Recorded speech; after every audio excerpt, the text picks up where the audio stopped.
Happy New Year, Funkers. We're back.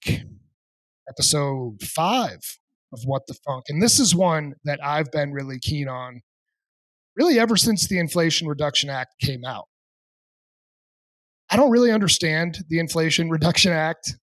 I think that you two on the call have unique perspectives on it. Karthik, really from the energy technology side and ESG as a whole. And then Dave, Stewart, with your experience as a vice president of HSE, now running operations over at Greenfield Environmental, probably have another view of it and how it may directly impact and affect the oil and gas industry. So we'll get to know these guys a little bit and then jump into the meat of it, which really is breaking down for those of us who may not have rocket science level intelligence. What exactly is the Inflation Reduction Act and how does it affect emitters? So, Karthik, we'll start with you. You've been on my podcast before. It was back with Tim when we were on Tripping Over the Barrel.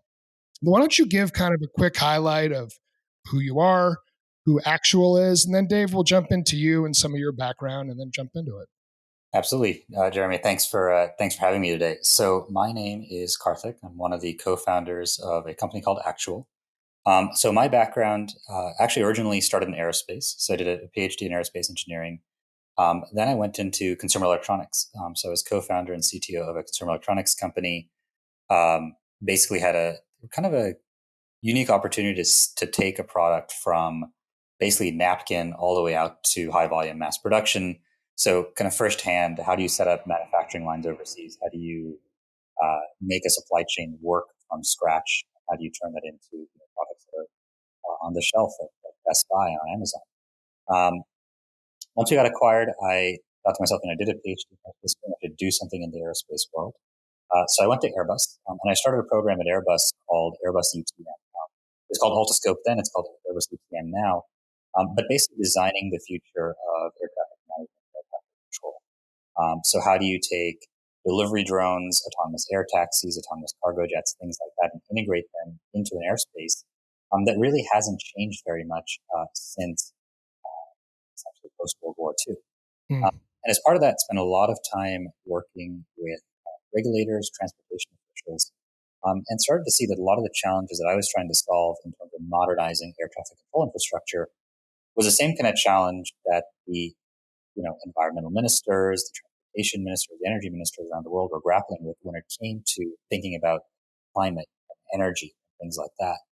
Saw a big gap in the market and decided to start Actual to essentially help decision makers, whether they're in governments, whether they are in corporations, essentially figure out what should our capital plans look like in order to meet our environmental goals, our sustainability goals, our production goals, our revenue goals. One of the things that we've seen is that ESG and sustainability, you don't hit it without investing physically into the real world.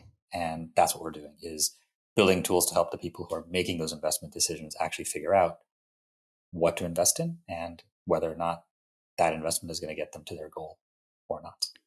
So before we turn this over to Dave, Karthik, as it specifically relates to oil and gas, what are some of the things that you're seeing oil and gas companies do? Is it pneumatics? Is it electrification of fleets? Certainly we're hearing more about carbon footprint reduction, emissions reduction, scope 1, scope 2, scope 3. But as it relates to most of the listeners that we have on here, like what are some of the themes that we've seen over the past, I don't know, I guess year and a half for oil and gas companies as they look to start modeling out their ESG and their emissions? So I think there's a couple things. I think at this point, everybody has some level of a handle on their accounting and their reporting, to various degrees of maturity, of course. But I think at this point, it's table stakes, right? What does that look like? I think in terms of where the companies themselves are, whether it's in terms of reducing emissions in their existing business line or looking at creating new business lines, diversifying, shutting down businesses, it's all over the map. It really depends on where you are, right? Are you upstream? Are you downstream? Depends on how diverse your business is already. And it depends also on your customer base. So there really is no one size fits all, right? I think this is one of those really interesting kind of challenges where each company is going to have to think about, are we trying to put ourselves in a position where 20 years from now we have the same businesses today, but operating a little bit differently? Or are we going to be a business where 20 years from now, we're in a totally different business? We may have the same name, we may have more revenues, but we're actually delivering a different product to our customers who may be entirely different customers as well. So there really isn't a one size fits all that we're seeing. It's really variable. And I think that ambiguity has created some confusion, which is kind of why you're here today, to talk about the Inflation Reduction Act. Yep. Without further ado, Dave Stewart. Dave, I don't know you quite as well as I know Karthik, but you and I did cross paths back when you were running HSE for Bonanza Creek, Colorado-based operator, probably about 6 or 7 years ago, and I've followed your career path since, now on to Greenfield. So give us a little bit about yourself. Where'd you grow up? Where'd you go to school? And how'd you get into the HSE environmental sustainability side of oil and gas? Sure, Jeremy. Thanks for the introduction. As you stated, I've worked for 3 different E&P operators over my years. Bonanza Creek is one of them. Crestone Peak was another, and then Encana Oil and Gas. So I had 16 years of direct experience in managing all these types of issues and problems for these companies. Prior to that, I did a lot of consulting for a variety of different industries. Air quality is truly my technical background. I started out of college doing air quality measurement and emissions work in California, and then in Wisconsin. And since I've been all over the world doing emissions quantification and emissions measurement, and then leverage those experiences to help oil and gas companies here in Colorado with EHS in general. Air quality is a huge issue here in Denver Front Range due to the ozone non-attainment and the amount of regulation we have put in place here in Colorado, and how that's bleeding over to the rest of the country as a model for regulating the industry, oil and gas industry. And so it's just really relevant to our conversation today. And I look forward to talking with you more, Jeremy. Thanks. Yeah, Dave, thank you for coming on. I think the Karthiks in California, you're in Colorado, as am I. Just very high level. Can you, Dave, outline some of the differences in how states approach emissions in California versus Colorado? Is it sort of one and the same? Is it tremendously different? Like, give me any observations that you might have between those two states. Well, California and Colorado, believe it or not, are fairly similar in the spectrum because of they have advanced air quality regulation compared to most of the other states, especially in the West. I think it comes down to the politics of the state and what they're trying to achieve from an air quality standpoint. So as far as different states go, they're radically different. Wyoming's much different than Colorado, which is different than North Dakota and Texas. And each has their own process and unique compliance program as well as reporting program.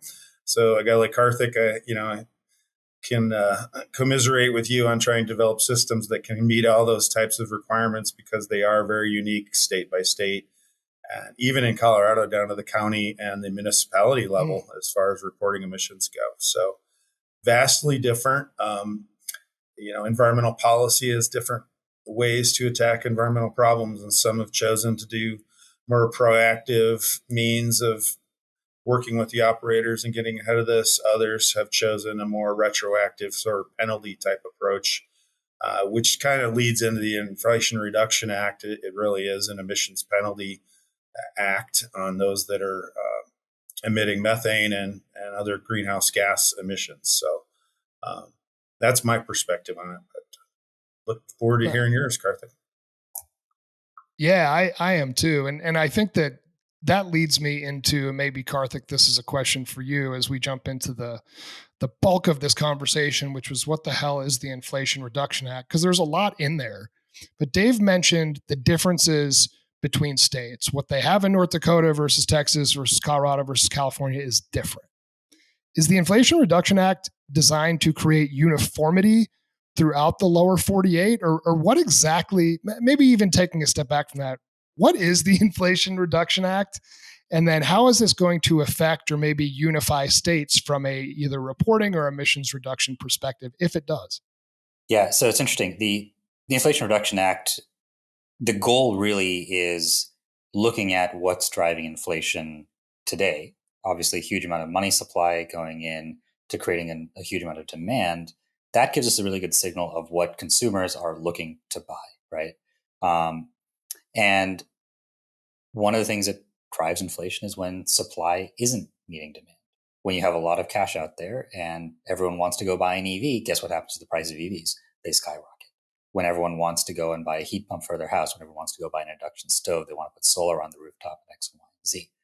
So the Inflation Reduction Act, there's a portion in there around the methane fines. And that's going to increase costs for a lot of oil and gas companies. But there's a huge portion in there that has to do with essentially providing subsidies in the form of tax credits, right? So you have to do something to get something. This is not, here's a check, go have fun. This is, you've spent money, so I'll give you money back in return. But there's a huge amount of money for increasing the supply of these goods, right? So there's incentives for increasing the mining of materials like lithium to make batteries. There's huge amounts of incentives for making battery factories and EV factories and doing a lot of production domestically. But there's also a demand component to this. There are incentives for people to go and buy electric trucks, commercial trucks, right? Which essentially, in many cases, will actually cover the entire price difference between a diesel truck and the electric version. So essentially what this bill is saying is that a lot of new technology, whether it has to do with climate or whether it has to do with just electronics in general, for example, the first few generations of a product are always very expensive.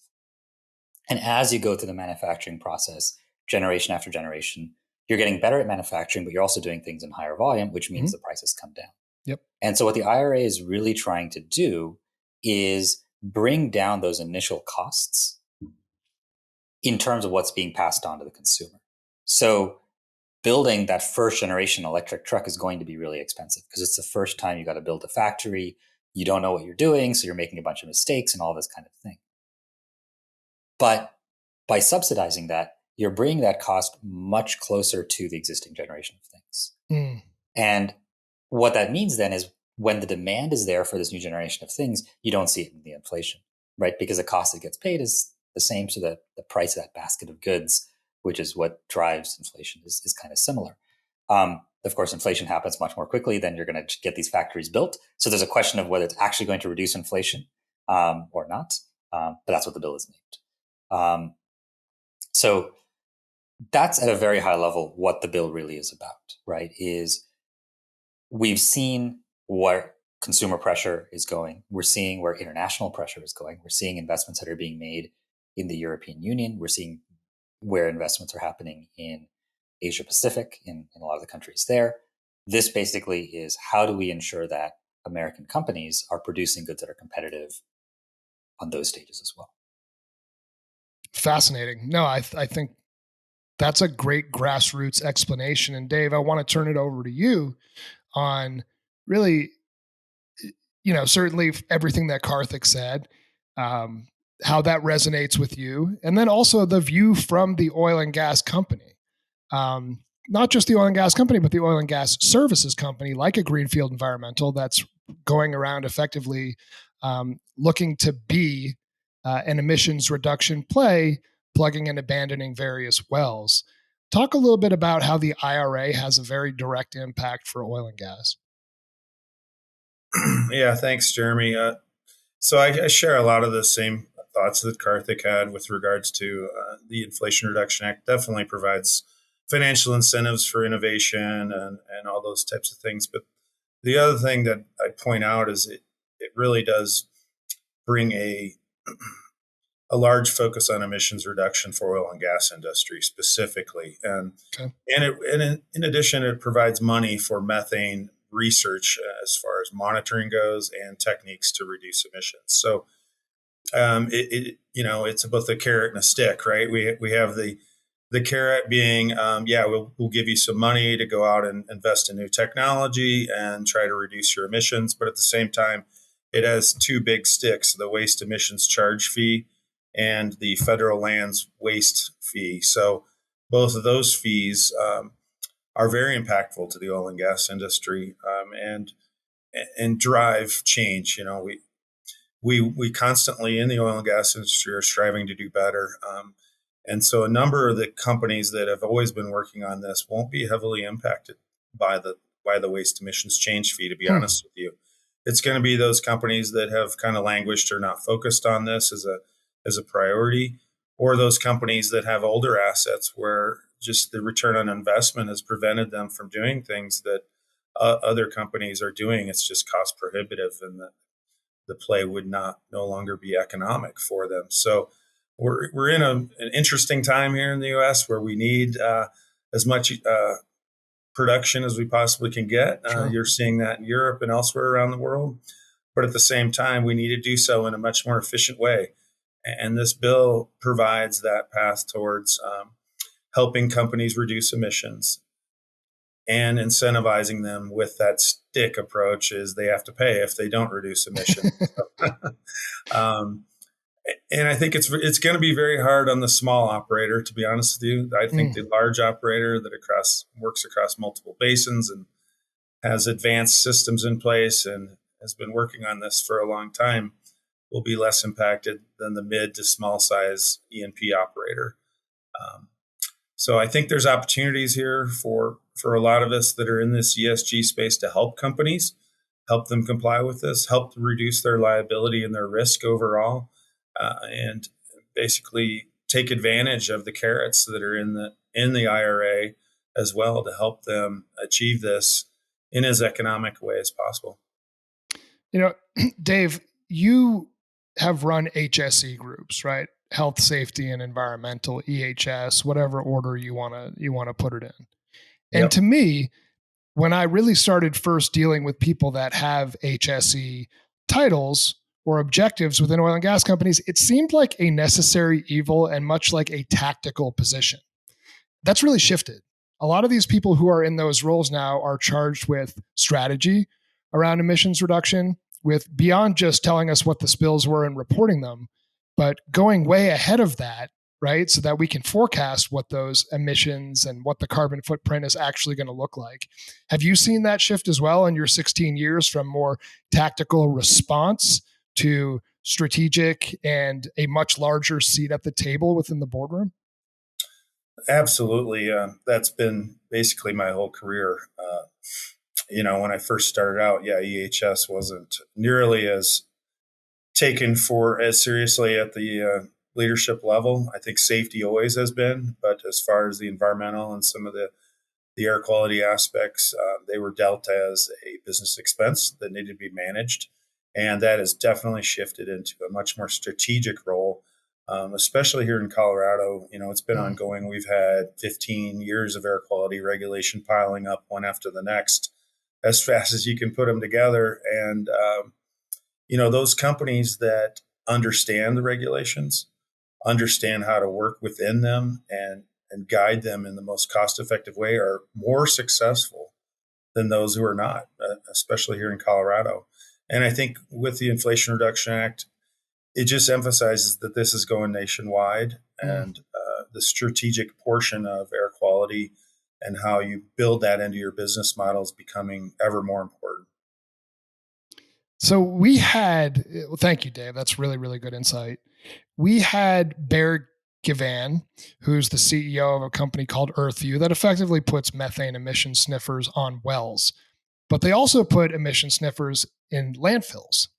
And he's flown planes over all these different various areas and seemed to break it down to be there's a ton of emissions happening in agriculture, in oil and gas, as well as in waste. But it seems like oil and gas is probably the most vilified in those regards, maybe because it feels like it could be the most preventable, which to me is pretty fascinating. Karthik, I'm curious from your seat, having built out a modeling solution with all kinds of algorithms and math and smart people stuff that goes on in the back end, how do you see the ability to model and reduce emissions in, say, agriculture or dairies or waste versus oil and gas? Is it harder to reduce emissions in those areas? Is it easier?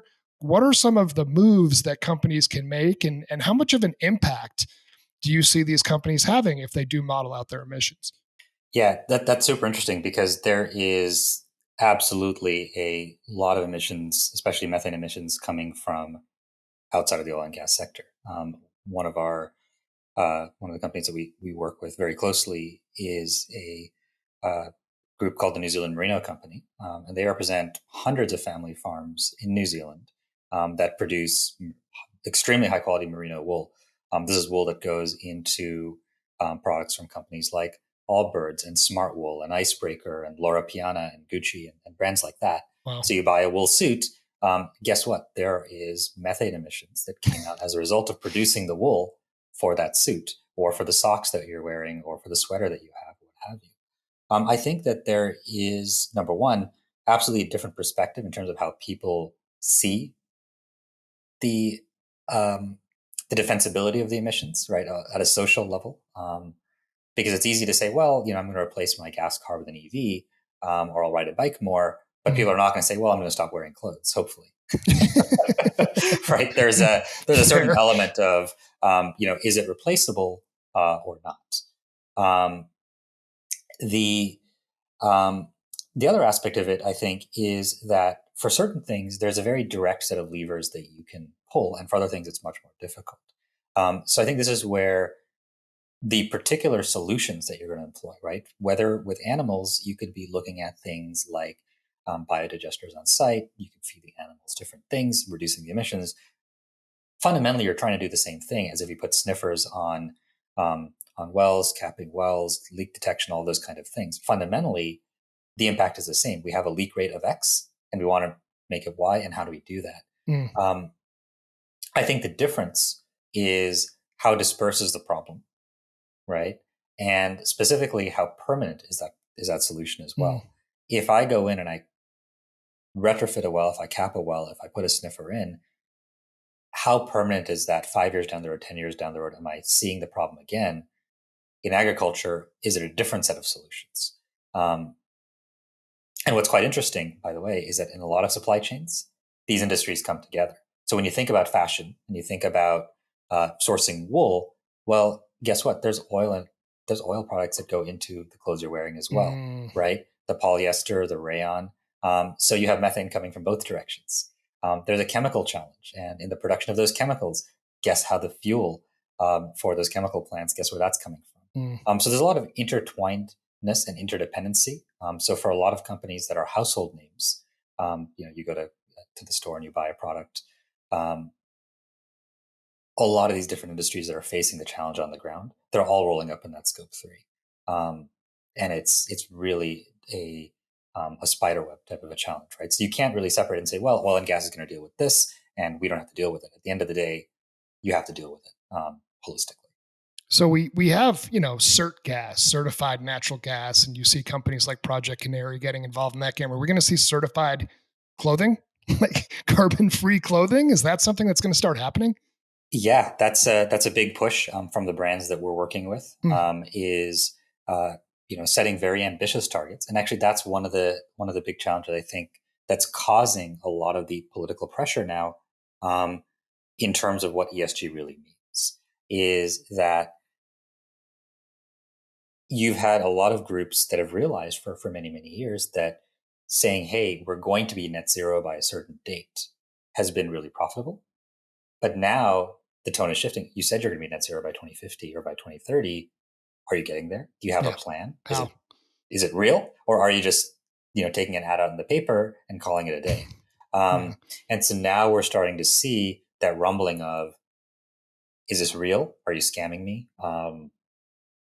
And that's going to drive either a reckoning or real dollars being put into real world investments that actually get companies to these goals.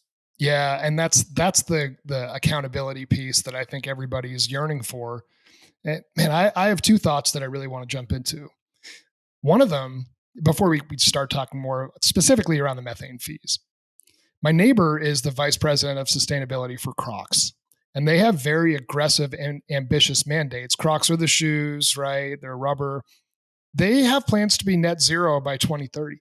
I don't know how you do that with a rubber product. It doesn't fundamentally make sense to me. So I don't know if or how she's going to be able to achieve that, but that's the goal, right? Somebody put that out there. We're going to be net zero, carbon neutral, carbon positive, whatever, by 2030. I don't know how they're going to get there. I don't even know if that's entirely possible.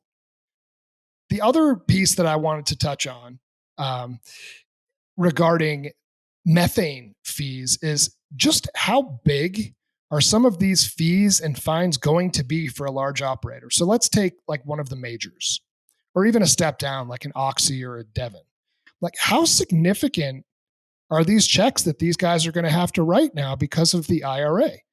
And I'm really talking in terms of specifics. Does this tie directly into they have this much production? Does it tie into how much their leaks have been tracked?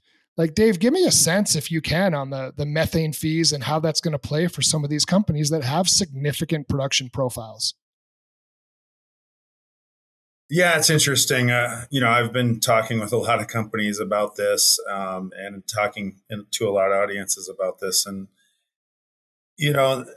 it's still unknown right now totally how much this is going to impact companies. But the largest operators, as I stated earlier, really have done a ton of work around this for a long time. Okay. And they've actually divested most of their older assets. Take a look at Shell, for instance. They don't even own any onshore U.S. assets anymore. So they're a super major that has solved this in their own way.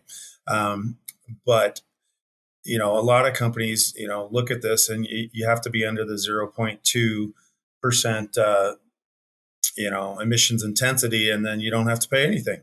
And so as long as your production is up and you're continuing to drill wells in fields and in basins, I think the impact's going to be very little.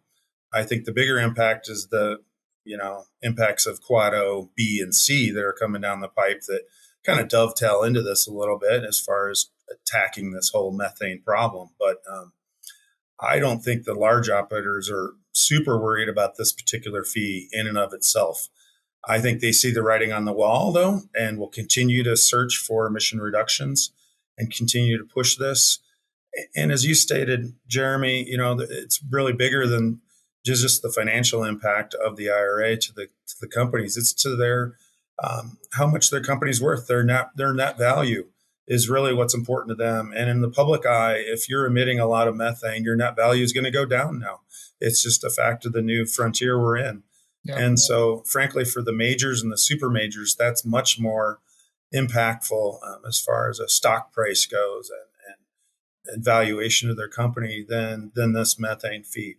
Now, where it does hit operators, and it hits very hard, is those smaller operators in older basins that haven't had the ability to invest in newer technology, or they can't get electrification, or they weren't able to get pipelines in place when the field was built long ago. Those are the operators that are going to be hurt the most by this. And it will be significant. It depends on the size of the operator. The smaller the operator, even a $10,000 bill, is felt because they're operating at the low margins of the business. So I think you're going to see kind of an inordinate effect on small to mid-size operators, and that'll lead to more consolidation of assets, I believe, over time is what I predict. As big companies may want to invest in either improving some of these fields or plugging them and shutting them down. And the business of Greenfield is really built around the philosophy of working with companies that have to do plugging work and do it in a way that they can capture the most ESG positive metrics they can while they do their program. And so that's really my focus here at Greenfield, is to help operators demonstrate through quantification efforts before and after a well is plugged how much methane they've reduced. So this in turn could lead to, potential carbon credits or other things in the marketplace that are emerging that'll be very interesting in the next few years to see what happens. But those carbon credits are pretty elusive at the moment for oil and gas companies because of the additionality requirements and concerns around those. Yeah, I do want to understand a little bit more what carbon credits actually mean, because I talk to companies that are creating carbon credit exchange platforms. And I have so many questions around what it even means. Like, how do you buy a carbon credit? How does that actually reduce your emissions if you're buying a carbon credit from somebody else? But we'll talk about that in just a second. Greenfield is fascinating to me because my understanding as it relates to field services companies in general, besides a few very, very large field services companies that are pretty well known, is that doing the plugging and abandonment work has been local, and it's been a lot of mom and pop shops. My understanding from Greenfield is you guys have gone in fairly big, not only acquiring some of these companies, but trying to standardize the whole P&A market in terms of how you do it. Be very consistent, both across basin and across practices, and leveraging technology to do so. Is that a cognizant and a concerted effort that you guys have put forth to try to make this sort of a bigger game, as opposed to saying, okay, well, we just call the same company that's been doing this for 50 years and they do it how they do it, versus establishing some level of standard between the Jonah Field, right? But between the DJ Basin, between the Permian Basin, and try to have some level of consistency. Talk to me a little bit about sort of what the thesis behind what Greenfield is and what it's doing. Yeah. Thanks for that, Jeremy. Our vision is really to to help companies align their plugging efforts around their ESG efforts. Okay. And so really it is a value proposition that we're providing that hasn't been available today in the mom and pop space. So what we would bring to the table is we bring a field-wide approach to P&A that allows companies to benefit from scale in regards to implementing efforts field-wide that can add efficiency, reduce costs, and then most importantly, provide that ESG benefit back to the company that's currently not being provided. Companies aren't measuring the methane emissions before they plug. They aren't measuring after they plug right now, but we're in a position to be able to do that today. We're in the position to be able to show them the ecological footprint decrease that's created by their plugging or consolidation activities in these fields. Everything from wetlands to wildlife to entomological benefits related to increase in insect populations and thus bird populations and all kinds of benefits that are out that are not being realized today by these companies. And the public's unaware, of these big plugging programs that are occurring by, say, every major operator in the U.S. is plugging wells, and they're really not taking advantage of the ESG story behind that. And that's what Greenfield is designed to do, is help these companies scale, get more efficient in when they do have to plug, and then get an additional benefit from an ESG perspective, at least to tell their shareholders what they're doing and what those benefits might be. As far as carbon credits go, we can talk all day on that, but most companies aren't viewing carbon credits as the big driver for doing this. It's a small ancillary type of thing they're dabbling in, but it's not something companies are really going in for. As far as these net zero projections, they could help contribute to that, but there's all these questions around additionality that are preventing some operators from using, say, a plugging and abandonment carbon credit to reduce their current operational offsets for methane emissions or CO2e. So it's just going to be an interesting and developing space. A lot of the carbon credits available are very interesting, and they're being attacked. You have forest reforestation that's burning down. You have things that are just being scrutinized. And I'm not here to say whether that's right or wrong, but I think there's a great debate to be had in the coming years about what is a credible carbon credit and how that's applied to your net zero goals as a company. Oh, that's good stuff. So it seems to me, at least at this point, and I do think this is going to shift, that companies like companies like Greenfield are not only kind of environmental ESG and ESG tech companies, but also educating, right? Like that's a significant part of your job right now. And in the case of Greenfield, like how much retraining is there of the existing staff that you had? Because maybe they did it one way previously, and now you're saying, well, we're taking a different approach, right? It's still the same people, it's still the same skilled hands, but now they have to do things differently. Yeah, the way we're looking at it is these are skilled individuals. They're skilled workers. They have a huge, vast amount of abilities and resources available to them. So, you know, with us trying to be as most efficient as possible with regards to methane quantification, we don't want to have to mobilize a whole nother crew out there, but rather we can retrain one of our operators to do this work. And so we're looking at building this into our platform such that it will not cost our customers much at all, if anything. And in fact, it's just going to be an added benefit of using a company like Greenfield. And the workforce itself, they go home at night every day and talk to their families. They hear about climate change in schools. They want to be proud of who they work for. And I can't tell you how many of our folks I've talked to who are so excited about the future of this company and where we're headed and the stories they can take home to their families and their schools and things about them actually reducing emissions through their job efforts. That this small amount of retraining with them to get on board with methane is welcome, and they're bringing it, they're open arms to it. So I think it's very exciting. Thank you. So Karthik, to shift it over to you, let's talk carbon credits a little bit. So what is a carbon credit? What does this all mean? Not just for the oil and gas space, but for any emitter? Because I just have a lot of confusion around what it all means. Yeah. So I think, first I definitely want to echo what we've seen with what David was mentioning, which is that I think for a lot of companies that have real emissions on their books, where they have physical processes, physical infrastructure, physical operations, carbon credits are something that's kind of a curiosity. They're buying them, they're using them, but there's also this question mark, and actually not even a question mark, a real realization that you cannot rely on credits to get to net zero at that scale. Credits make a lot of sense when the technology isn't available to cut your emissions, when you have very small amount of emissions. If you're, your company is just a few people on laptops sitting at home, there's not a lot you can change.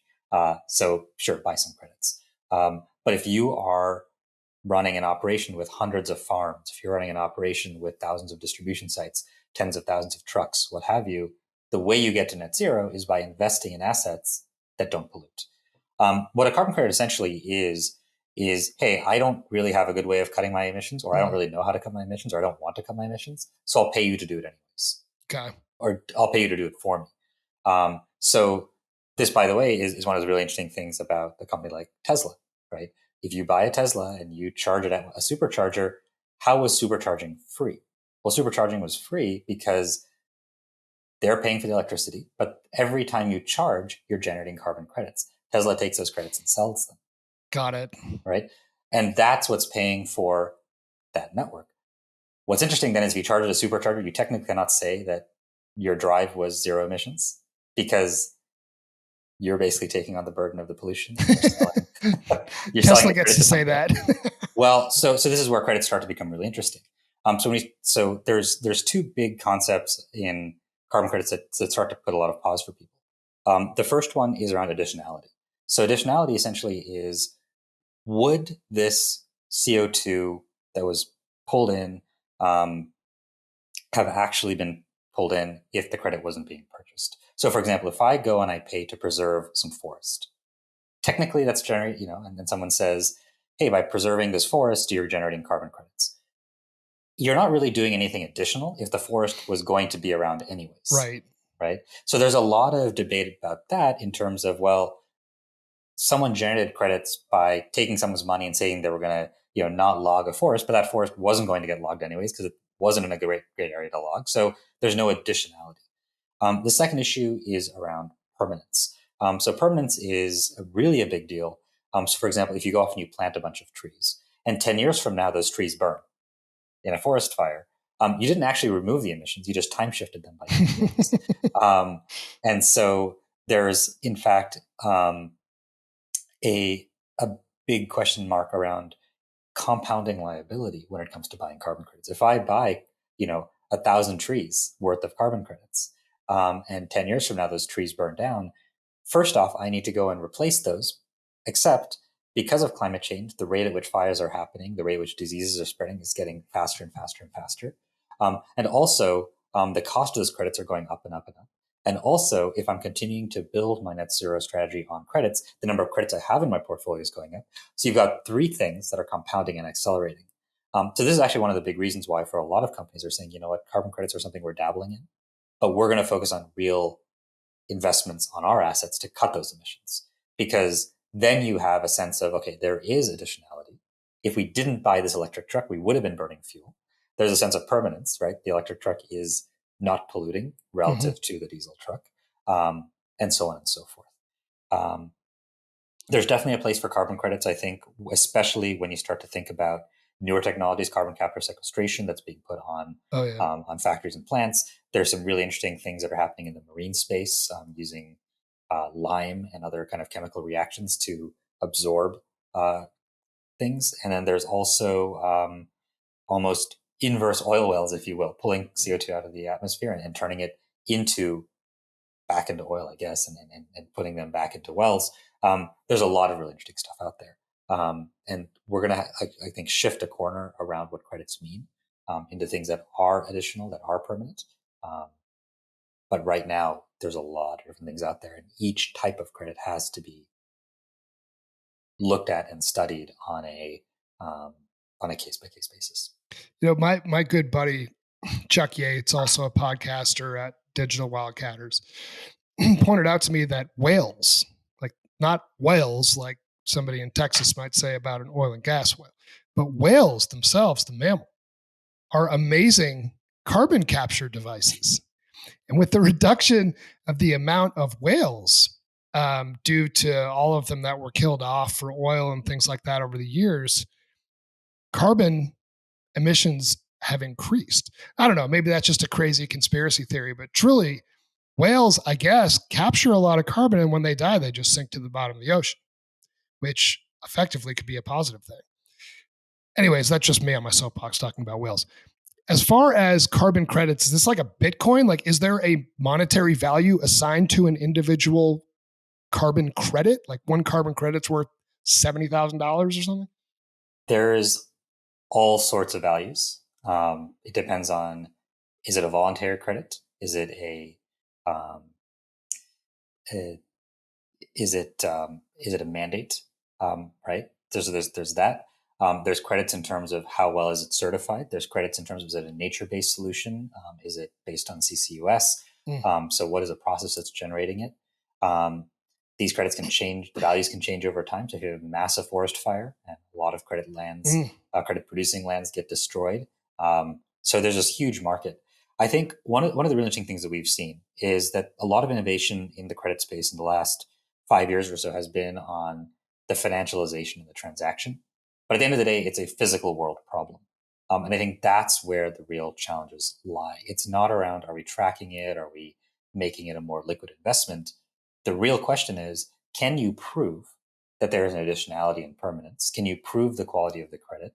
And can you actually generate the credit in a way that is sustainable, in a way that is socially good? Are you displacing farmers from their land at gunpoint in order to plant trees? That's happened, right? Wow. How do you generate credits really cheaply? By reducing your costs. How do you reduce your costs? Well, if you can steal the land, that's a really great way to reduce those costs, right?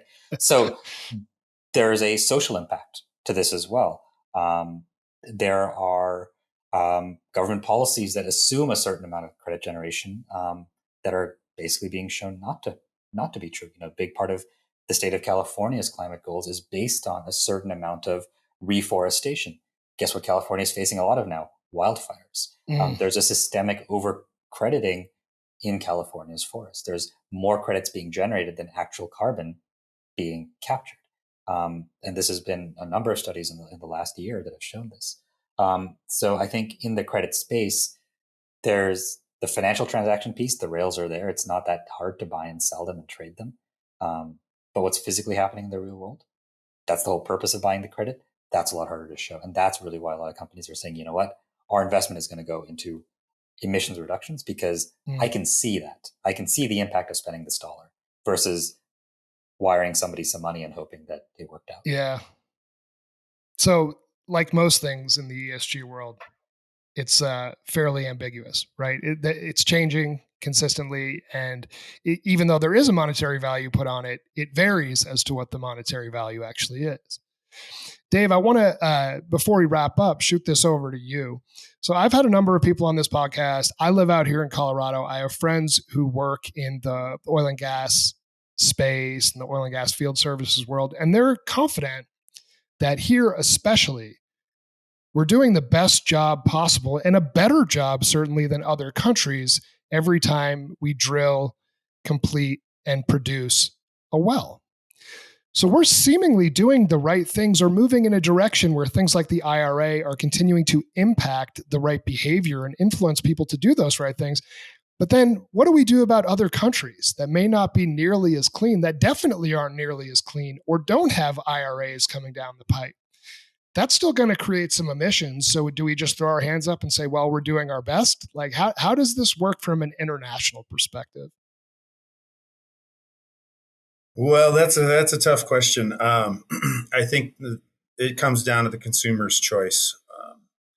Where you're buying your energy from, and there's a component of that's related to LNG, obviously, and how you characterize your LNG or your shipment of oil across the world. And buyers, basically consumers, need to demand uniformity of reporting of emissions so then they can actually decide on which product they want to buy. And until that happens, I don't think you're going to see much change there. I think you're going to see lower price oil coming out of higher emitting nations consistently that go to other higher emitting nations that don't really care about it. And as far as the U.S. goes, I don't know what we can do about that. I think Europe has a pivotal role right now in regards to how they're managing their current energy crisis.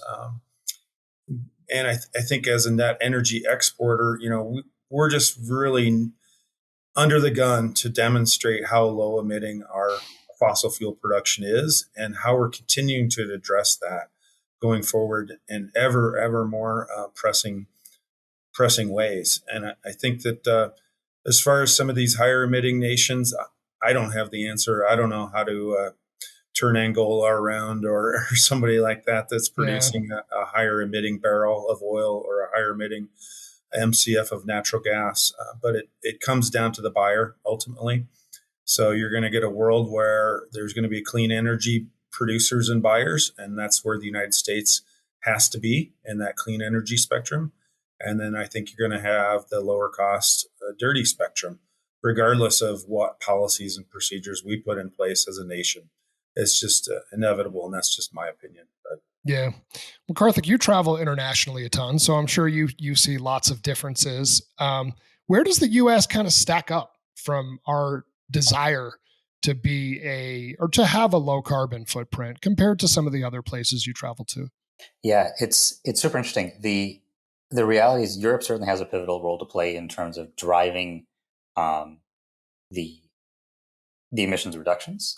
There's a carbon border adjustment mechanism that's coming into play in the next couple of years, and probably a methane border adjustment as well. So looking at the carbon embedded in a product and basically charging fines and fees at the border, right? So if you're building a car, you're building some electronics, whatever, and you're shipping it to Europe, you have to then account for the entire supply chain emissions and figure out how to offset that, right? So if the energy to make, the battery pack is being produced here in the US and the battery pack factories here in the US, and those batteries are being shipped to the EU to be finally integrated into the car, there's going to be pressure on the American battery manufacturer to reduce those emissions. And that's going to go down to the energy provider, right? Whether it's the utility, whether it's whoever's providing the natural gas for the factory, for the shipping and what have you. Europe is interesting, of course, because simultaneously they're also cranking up fossil fuel imports. They're recommissioning coal plants. They're doing all these things because you're not going to let your people freeze in the middle of winter. So there's a question mark about how effective are some of these policies really going to be in the short term. But I think the key thing to keep in mind is that, and this is something I saw firsthand. first company building consumer electronics, is that supply chains are really tightly integrated around the world. Mm-hmm. And so the regulations, you could have a set of regulations in the EU that drive what technologies are being deployed on a manufacturing line in China, whether or not your product is being exported to the EU, because that manufacturing line is also building components for products that go to the EU. So there's a lot of interdependencies. What that means is if that manufacturing line is sending products to China, or from China to the EU, it's going to be buying energy in a way where it's not going to be hit by that carbon border adjustment mechanism. So it's this really complex, intertwined web. And I think that historically, when people think about regulation, when they think about policy, there's a very local perspective, right? Here's what my state is saying. Here's what my country is saying. As long as I'm compliant, I'm good. And now really the way you have to think about it is, who are my customers? Where are my customers operating? Where are they selling to? What are the regulations of the places that they're selling to? And how does that flow back through to me? Everybody is part of someone's scope 3. And a big part of where ESG and sustainability is moving towards is away from purely within my perimeter, how do I look good? And it's turning into, how do I make sure that my customers look good? What do I have to invest in today so that my customers are going to continue buying energy, supplies, components, parts from me versus being designed out? And interestingly, your question about what is the IRA going to do here in the US, what the IRA is doing is it's providing tax credits for companies in the US to make goods and products and components much more cleanly than anywhere else in the world. And there's now rumblings in Europe about how unfair that is, that Europe may not be able to produce goods that meet its own requirements as competitively as the US, right? And so now what does that mean? Does the US have a leg up? Probably for the next several years, unless the EU is able to free up some cash and invest the same amount domestically as well. So this is super interesting. I wish I could predict the future better. All I can say, it's going to be super interesting, and there's going to be a lot of really interesting dynamics that play out as a result of these kind of things.